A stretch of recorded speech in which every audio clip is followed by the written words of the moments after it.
नमस्कार साथियों। आज मैं आपको बताऊंगा सेना के जवानों की परेशानी के बारे में। सरकार को सेना के जवानों की परेशानी नहीं दिख रही है। सरकार को दिखाई ज़रूर दे रहा है, लेकिन सरकार देखकर भी अनदेखा कर रही है। उसका सबसे बड़ा कारण है सरकार पर दबाव नहीं है। आज मैं आपको एक ऐसे महत्वपूर्ण मुद्दे पर बात करने आया हूँ जिससे सभी सैनिक आज परेशान हैं। सरकार झुक रही है और झुकती रहेगी, और अब सरकार को एक कदम दो कदम नहीं, पूरे 100 कदम पीछे जाने पर मजबूर होना पड़ेगा। जब तक हम संगठित नहीं होंगे, जब तक हम सरकार पर दबाव नहीं डालेंगे, तब तक कुछ नहीं होने वाला है। आपको पता है सरकारें वोट बैंक की राजनीति करती हैं। आज मैं आपके लिए एक महत्वपूर्ण और बड़ा मुद्दा लेकर आया हूँ जो सरकार के गले की फांस बन गया है। अब सरकार इसको मुँह में भी नहीं रख सकती है और निगल भी नहीं सकती है। आइए जानते हैं यह मुद्दा क्या है।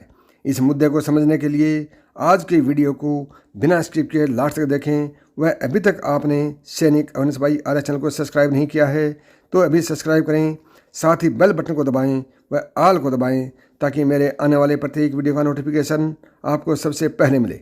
दोस्तों, अब सरकार पेंशन रिवीजन के ऊपर बहुत ही जल्दी फैसला लेने वाली है। जैसा कि आपको पता है, केंद्रीय कर्मचारियों के लिए 1 जनवरी 2005 से न्यू पेंशन सिस्टम यानी कि एनपीएस सिस्टम लागू है, जिसमें निश्चित पेंशन की व्यवस्था नहीं है, निश्चित महंगाई भत्ते की व्यवस्था नहीं है, निश्चित ग्रेजुटी की व्यवस्था नहीं है।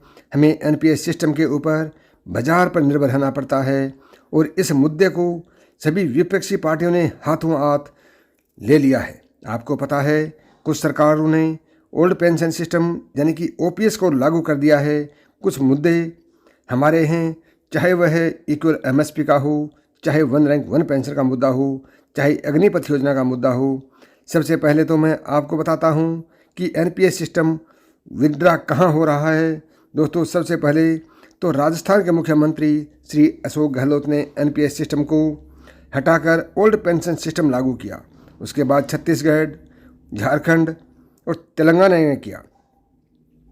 दूसरी बात, अभी हिमाचल प्रदेश और गुजरात में चुनाव है और वहाँ पर यह मुद्दा छाया हुआ है, सुर्खियों में है, अखबारों की हेडलाइन बना हुआ है। अब सरकार को ओल्ड पेंशन सिस्टम लागू करना होगा। यदि लागू नहीं किया जाता है तो गुजरात व हिमाचल प्रदेश में भी इनको झटका लगेगा, और 2024 में लोकसभा चुनाव आने वाले हैं, वहाँ भी जोर का झटका लग सकता है। यदि 2024 से पहले इस मुद्दे पर दबाव बनता है तो सरकार मानेगी, अन्यथा नहीं मानने वाली है। दोस्तों, यदि 2024 का चुनाव निकल गया तो ना हमें इक्वल एमएसपी मिलेगी, व ना ही वन रैंक वन पेंशन 2, व ना ही पेंशन रिवीजन मिलने वाला है। सरकार बार बार कहती है कि हमें सरकार पर पूरा भरोसा है, लेकिन दोस्तों सरकार बार बार कहती है कि हमें सेना पर पूरा भरोसा है, लेकिन दोस्तों सरकार की कथनी और करनी में दिन रात का फ़र्क है। फौज को सरकार पर भरोसा नहीं है कि सरकार हमें हमारा हक देगी या नहीं देगी, और देगी तो कब तक देगी। आपका पेंशन रिवीजन का मुद्दा भी कछुए की चाल चल रहा है। 15 दिसंबर आ गया है और अभी तक वन रैंक वन पेंशन का मुद्दा कहाँ है। दोस्तों, ओल्ड पेंशन सिस्टम व न्यू पेंशन सिस्टम के अंतर क्या है, आज मैं आपको इसके बारे में बताता हूँ। दोस्तों, अभी तक सेना में ओल्ड पेंशन सिस्टम लागू है। अब अग्निवीर आ गए हैं, उनके लिए ना तो एनपीएस सिस्टम है और ना ही ओल्ड पेंशन सिस्टम है, उनको अधर्म लटका दिया गया है। इसके साथ जितने भी केंद्रीय कर्मचारी हैं उनको 1 जनवरी 2005 से न्यू पेंशन सिस्टम में डाल रखा है।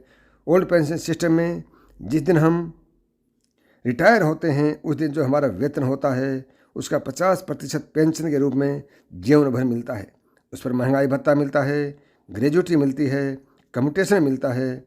न्यू पेंशन सिस्टम वालों का डिपेंड करता है, जो 10% वेतन से कटता है वह एक फंड बनता है। उस फंड को बाज़ार में निवेश किया जाता है।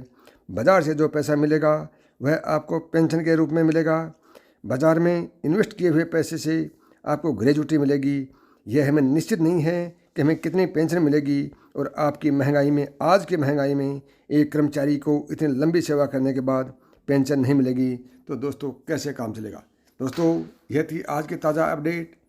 यदि वीडियो पसंद आया है तो वीडियो को लाइक करें व ज़्यादा से ज़्यादा अपने दोस्तों के साथ शेयर करें।